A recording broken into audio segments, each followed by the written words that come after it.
Hola amigos cristonautas, qué alegría volver a estar con ustedes en esta sexta temporada del programa Cristonautas. Y hoy nos acompaña, como todos estos días, el padre Dempsey Rosales Acosta. Padre Dempsey, muchísimas gracias por estar con nosotros. Muy contento de estar aquí contigo, Ricardo, y con nuestros amigos de todas partes del mundo. Y gracias por dejar un tiempo tu trabajo tan importante en la Universidad de St. Thomas en Houston, de todos estos temas bíblicos que tú enseñas. Sí. Gracias por eso, porque la verdad apreciamos que la universidad te haya dado este tiempo para estar con nosotros. Sí, yo también estoy muy agradecido a la Universidad de Santo Tomás por esto. Muchísimas gracias Sí. también a todos los que hicieron presente esto. Padre, hoy tenemos un tema, ¿cómo lo llamo? Difícil, distinto, diverso, Sí. que produce ansiedad, Miedo. miedo. ¿El demonio existe en las Sagradas Escrituras o es un invento que nos hicimos los humanos? No. Existe. Existe y es descrito en la Sagrada Escritura como una entidad personal. Y no es solamente uno, son muchos demonios. O espíritus impuros es la otra forma como se describe en la Sagrada Escritura. Pero ya desde el Primer Testamento, uno de los principales es Satán.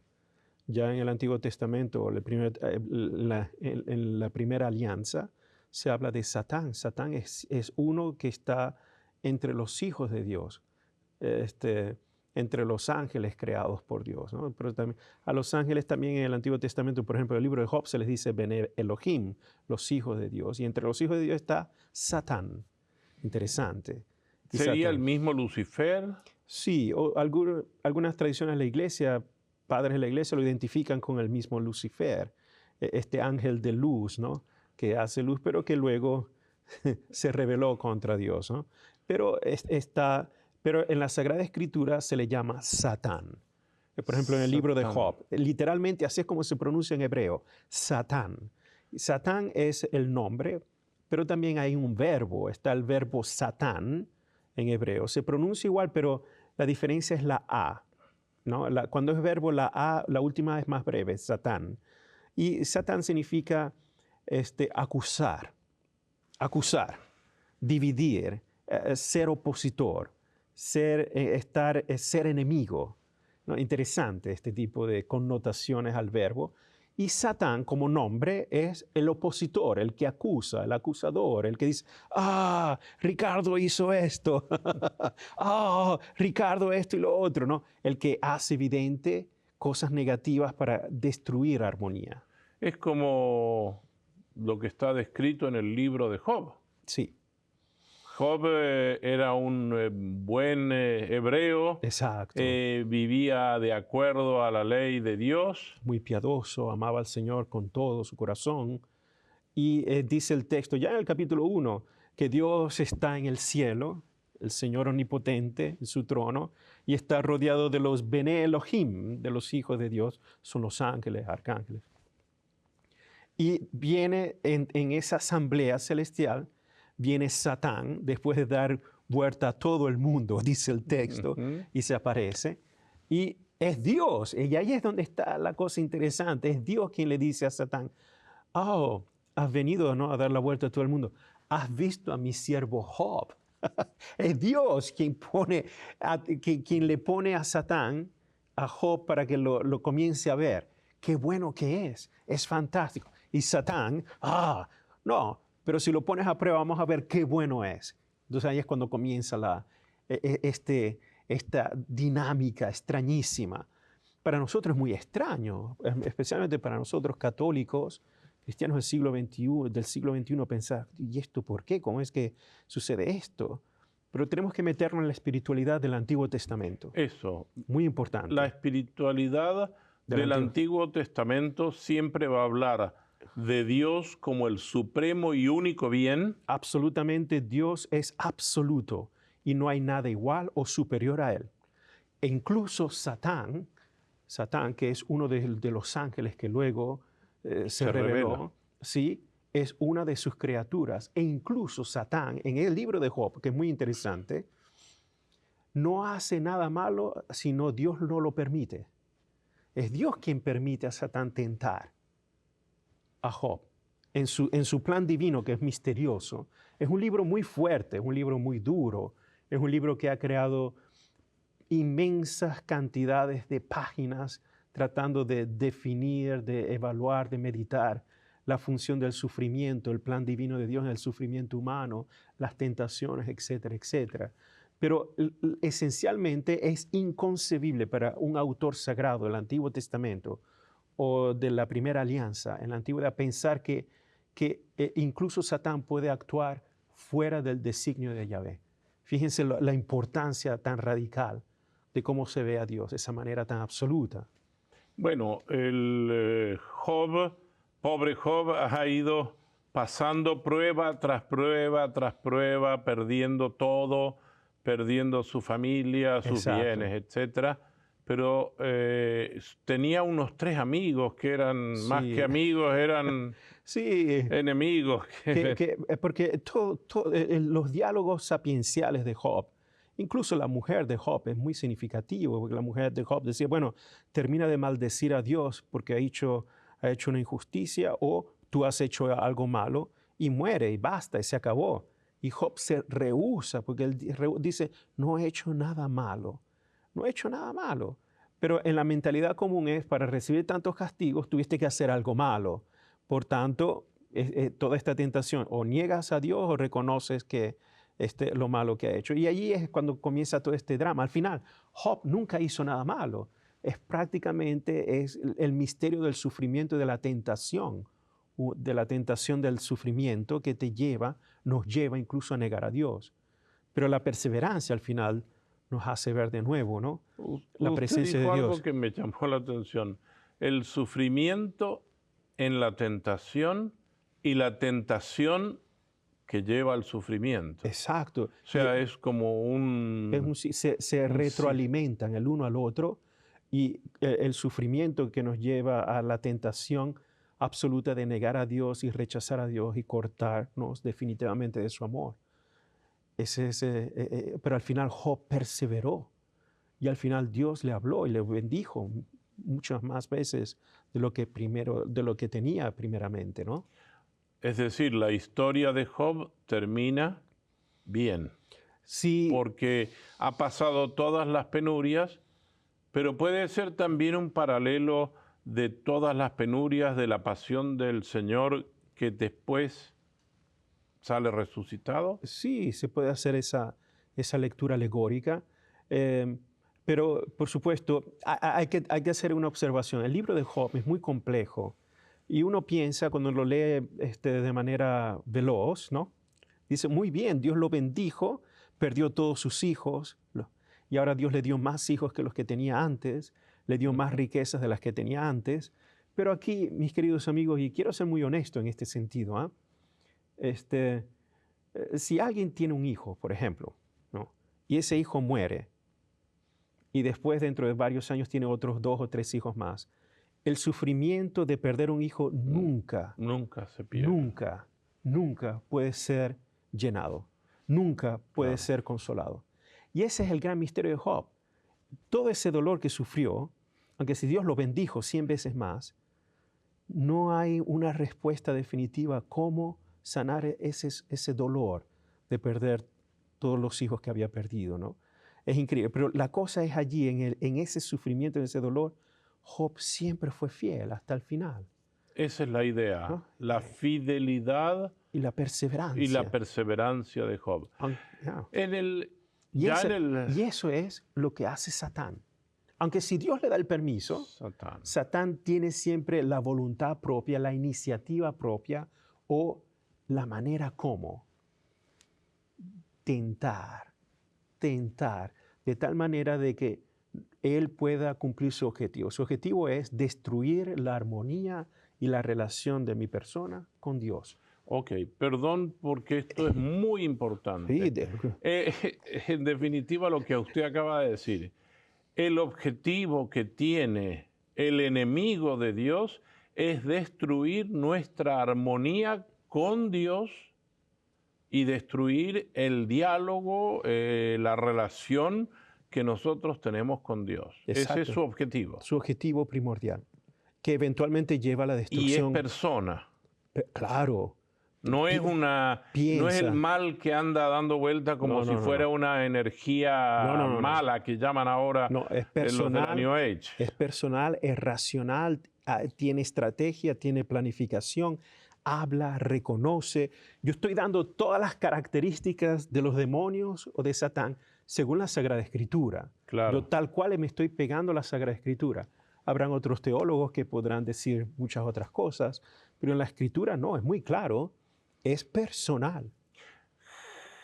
Jesús, cuando va al desierto, también es tentado por el demonio. Y dialoga. Por ejemplo, las famosas tentaciones en el Evangelio de Mateo o el Evangelio de Lucas, el demonio conoce la Escritura, la cita de memoria. Jesús la cita también. Pero es increíble. Por ejemplo, escojamos el Evangelio de Mateo, ¿no? La tentación. Jesús responde, la primera tentación del pan, Jesús responde, no solo de pan vivirá, sino de toda palabra que viene, citando el libro del Deuteronomio. Luego, la segunda tentación, el demonio lo tienta usando la Sagrada Escritura, igual el libro del Deuteronomio, la Torá, y el demonio se la sabe de memoria. A mí me da risa porque hay mucha gente que dice, ay, yo leo la Biblia todos los días. Y digo, si supieran que el demonio se la sabe de memoria. De memoria la citaba. Y Jesús le contesta, es increíble, ¿no? Jesús responde a la tentación, al mal, a Satanás, responde utilizando la palabra de Dios. Y el demonio, en su ingenio y manipulación, tienta usando la palabra de Dios también. ¿Y eso podría pasar con nosotros? Oh, definitivamente. Pero es interesante, si agarramos el Evangelio de Mateo, estoy usando solo Mateo. La primera tentación, encontramos el pan. La segunda tentación, en el pináculo del templo. ¿Okay? Tírate sus ángeles, el demonio cita salmos, bellísimo. La última tentación, el monte altísimo, el monte alto, dice, todos los reinos, todo el poder va a ser tuyo, solo si me adoras. Literalmente, el objetivo del demonio es destruir la armonía, la relación de amor de Jesús con Dios, con el Padre. Igual, es lo que quiere hacer con nosotros, idéntico. El objetivo, como Job, destruir seducir en mi relación con Dios. Y es muy seductor. Ese es el tema, la seducción. Exacto. Y uno que no esté atento. Exacto, pero como es personal, tiene estrategia, planea, sabe muy bien cuándo llegar. Cuando sintió hambre. No llegó antes, cuando estaba fuerte. Cuando sintió hambre. Todas las características del demonio de la Escritura es de un ser personal que sabe muy bien el tiempo, el momento, conoce a la persona, raciona, incluso utiliza las herramientas de Dios incluso para seducir. Qué irónico, Claro. ¿ah? De temor. De temor. De temor. Hay dos capítulos o dos partes de la Biblia que me llaman la atención. Una vez Jesús le dijo a sus discípulos que él tenía que subir a Jerusalén y les habló de la pasión. Sí. Y Pedro, que era muy efusivo, y dijo, eso no sucederá jamás mientras yo esté aquí, Sí. ni bajo mi sombra. No Exacto. sé qué más habrá dicho, pero yo estoy poniéndole un poco de crema al pastel. Sí, Pero Jesús le dijo, apártate de mí, Satanás. sí. ¿Satanás no es el opositor? El opositor. Y ese es el Evangelio de Marcos. Marcos es muy enfático en ese. Capítulo 8, del versículo 32 en adelante. Cuando Pedro, ese es el primer anuncio que hace Jesús de lo que va a sufrir el Hijo del Hombre, que tiene que ser maltratado, va a ser crucificado, pero al tercer día resucitará. A Pedro eso no le cayó bien. No le cayó bien el ser crucificado y estar...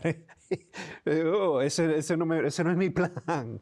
Quizás qué cosa tendría Pedro en su cabeza, ¿no? Y los otros. Y llama a Jesús aparte. Y Jesús viendo a los demás, entonces dice, vete, hipagué, vete, detrás de mí, Satanás. dice Satana en griego, Satana, literalmente lo dice, que no piensas las cosas de Dios, sino las cosas de los hombres. Claro, es Literalmente. como un obstáculo. Exacto, lo está apartando de su relación íntima con el Padre, con Dios. Ahora, Y reacciona. hay un evangelio especial, que es el de Marcos, Sí, que se propone como el evangelio o como el que muestra a Jesús en oposición directa para votar a todos los demonios. exacto. Importante, ¿no? En los evangelistas encontramos muchos retratos de Jesús, ¿no? El retrato de Jesús de los evangelios es único. Un evangelio enfatiza el aspecto profético, otro el aspecto, por ejemplo, Lucas, o el aspecto de la oración como Lucas, o en Mateo, por ejemplo, el aspecto de Jesús como maestro, como rabí. En el evangelio de Marcos también están estos aspectos, pero sobresale mucho, o al menos se hace más evidente, pero también está en los otros, no en Juan. En Juan no. Pero en Marcos es mucho más evidente Jesús como exorcista. Jesús ya en el capítulo 1 de Marcos, repito, ya está en los otros evangelios, pero no es tan evidente, excepto el evangelio de Juan. Pero también aparece Jesús exorcista en Mateo y Lucas, pero no es tan evidente como en Marcos. Ya en el capítulo 1, ya Jesús está expulsando demonios. Inmediatamente, ya comenzando su actividad pública, Jesús está expulsando demonios. Los demonios lo reconocen, tienen miedo. Los demonios, en el evangelio de Marcos, los demonios son los primeros que hacen profesión de fe. Los primeros. Eso es lo que es increíble. Es interesante. Sí. Mucha gente dice, yo creo en Jesús de Nazaret. Sí, pero los demonios igualito, también. idéntico. De hecho, ellos son los primeros que lo reconocen. Lo ven y dicen, sabemos quién eres, Jesús, el Hijo del Dios Altísimo. ¿Qué cosa has venido a hacer aquí con nosotros? ¿Qué cosa hay entre nosotros y tú? Sí, ellos son los primeros y se llenan de temor porque reconocen inmediatamente la verdadera identidad de Dios. Todo mal, el demonio o todos los espíritus impuros reconocen siempre la presencia del bien, la presencia de Dios. Y no la soportan, es como si tuvieran una alergia extrema, reaccionan. Pero ¿qué pasa? Que reaccionan destruyendo y haciéndole violencia a la persona que los tiene. Al poseído, por ejemplo. Exacto. ¿Qué es una posesión diabólica según la Biblia? Sí, por ejemplo, en este caso, pero si agarramos el Evangelio de Marcos, ¿no? Una persona puede tener una entidad demoníaca, que se dice demonios, o pueden tener demonios, puede ser en plural, una persona. Y generalmente, las características que encontramos en Marcos, generalmente estas posesiones destruyen la armonía de la persona. Es decir, la persona no tiene relaciones con otras personas, la persona muchas veces no habla o no oye. Interesante, no puede hablar, no puede oír, a veces es violenta o está completamente, la tienen que aislar por la violencia y los ataques que reacciona. Prácticamente es como estar muerto en vida, así de sencillo. Yeah. Y destruye toda forma de comunicación estable con otras personas. Y por supuesto el objetivo último es destruir mi relación como hijo o hija de Dios, en relación con Dios, absolutamente. Es por eso cuando Jesús viene al encuentro de quien posee estas entidades negativas, reacciona de manera haciendo convulsiones, tirándolo por el piso y profesando, hablando, sabemos quién eres, eres el Hijo del Dios Altísimo. Y Jesús dice, sal de él, sal de él. Y con el poder de la palabra se van, con el poder de la palabra, que es interesante.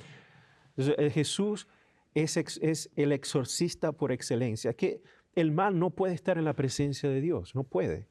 Es el primero en reconocerlo y por eso reacciona, ¿no? Es muy astuto.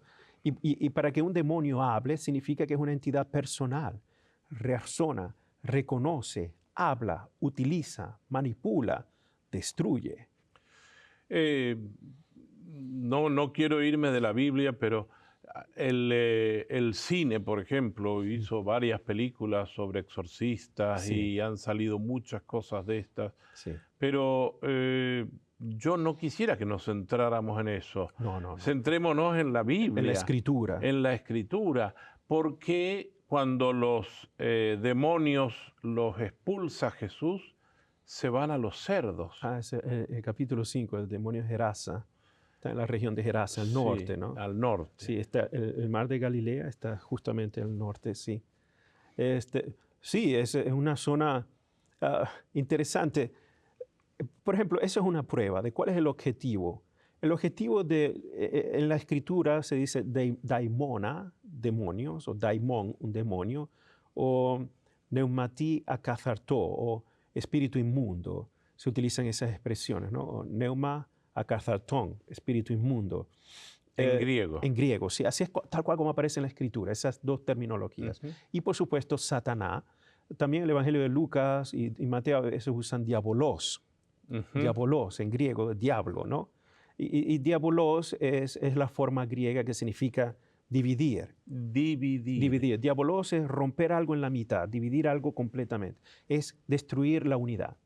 Satán es hebreo y también se escribe igual en arameo. Significa el que acusa, el acusador, el que hace oposición. Interesante. Entonces, ¿qué pasa? El objetivo de todas estas entidades malignas es siempre destruir donde hay armonía, destruir donde hay bondad, y lleva últimamente a la destrucción total, a negar a Dios, tu creador, a negar a Dios que es el destino de nuestro amor, y prácticamente caer en destrucción. Interesante este episodio de la legión. La legión de demonios, sí, eran muchos. Sí, este endemoniado estaba allí con cadenas, era violento, dice el texto evangélico de Marcos, y Jesús lo encuentra y los demonios lo reconocen y le piden que los lleve a los cerdos que están allí. Jesús les da permiso, salgan y se van a los cerdos.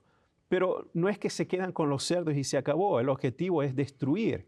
Incluso llevan a los cerdos al precipicio y se destruyen, porque ese es el objetivo, siempre es destruir.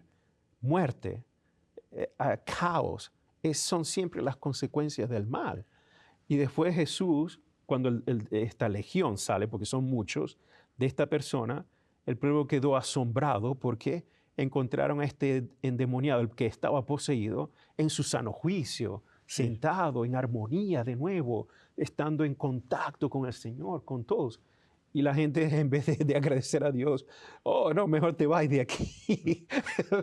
Es increíble, todavía hay desunión. Se rompe la armonía, increíble. O sea, una vez que el demonio actúa, puede quedar esa desunión, sí, aunque el demonio no esté. Porque es muy sutil. Hay casos en donde el demonio es muy evidente.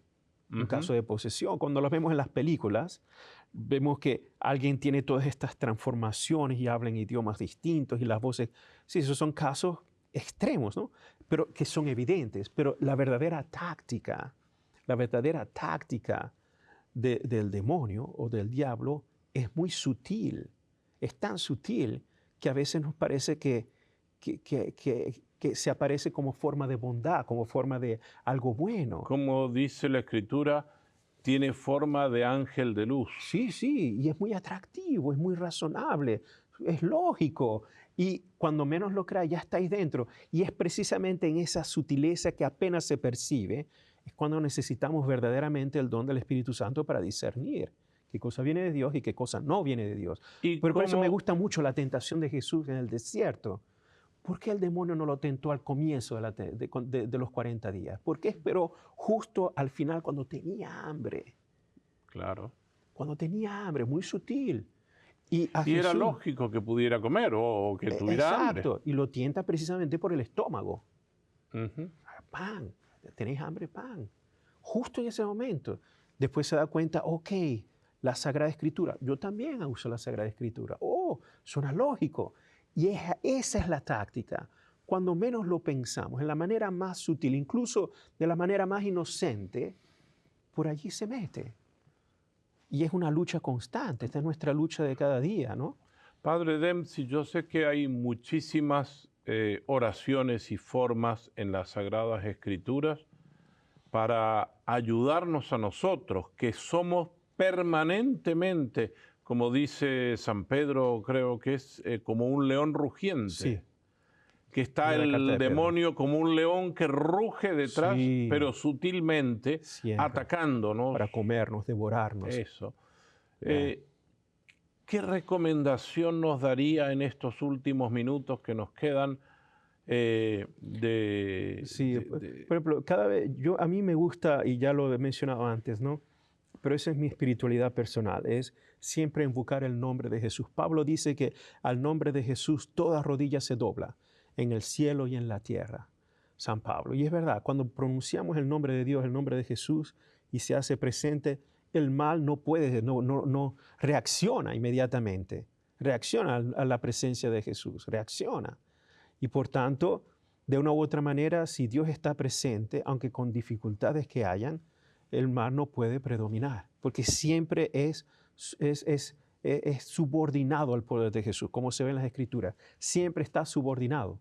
No es igual y no está por encima, siempre subordinado. Padre, en el minuto que nos queda le quiero pedir algo que no está en el programa, pero habrá mucha gente Sí. que se habrá cuestionado mucho por este tema.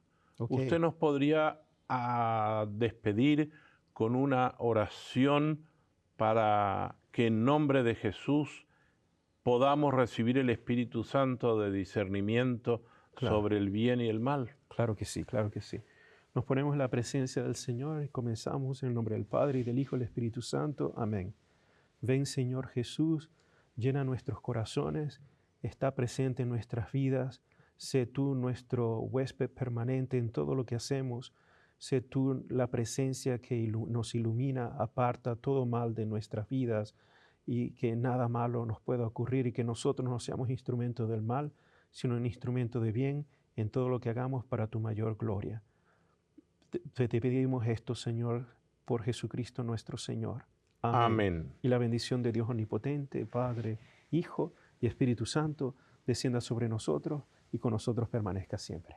Muchísimas gracias, Amén. Padre Dempsey. Creo que ha sido muy esclarecedor y ojalá que nosotros nos volvamos cristonautas, es decir, navegar siempre en Cristo y bajo el nombre de Jesús doblemos nuestra rodilla y invoquemos al Señor Jesús en todo momento. No se pierdan el próximo programa, que como ven está muy interesante dialogar con el Padre Dempsey, que agradecemos muchísimo su presencia aquí entre nosotros. Hasta pronto.